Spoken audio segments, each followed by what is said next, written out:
عندي سؤال بس للعروسة، ومن زمان بسأل نفسي ونفسي أفهم وأعرف الحكاية دي بالظبط يعني. فحد لو منكم يعرف يفهمني. بتروحي من 9 الصبح ل7 بالليل يوم فرحك في الكوافير بتعملي ايه؟ لو هتاخدي 50 سكينة معجون في وشك وهتشيلي الحبوب وتعملي الجلسات وكان آخرك الساعة 2 الظهر. بتقعد بتقعد من 9 الصبح لحد الساعة 7 بالليل بتعملي ايه في الكوافير؟ ده لو هتعملي ايلاينر ودبراينر وماسكارا ومش عارفة ايه والدنيا دي اخرك ساعتين. بتروحي من 9 الصبح ل7 بالليل بتعمل ايه؟ جننتون.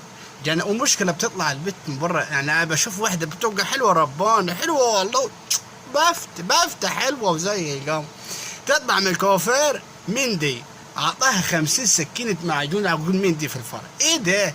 هتعمل ايه؟ وابقى الواحد مستنيها بره الساعة 7 بالليل عشان خاطر يروح ياخدها ويوديها، اذا كان الكلة وداها في اي حتة او وداها القاعة ورضاش تطلع من جو.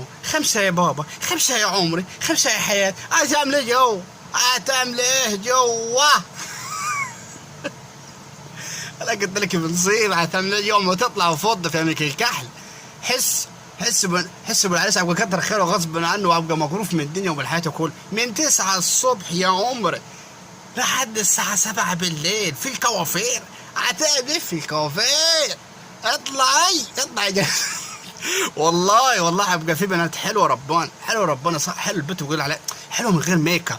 بتروح البيت تدهن 50 سكينه في وشها وتعمل لك يعني انها ايه؟ ارحم وميتين ابونا. ده الواحد يروح يشكت الشعر ده والله هيتخانق من الحلاق. اقول له يخلص الجو حر قرش ياخد نفس.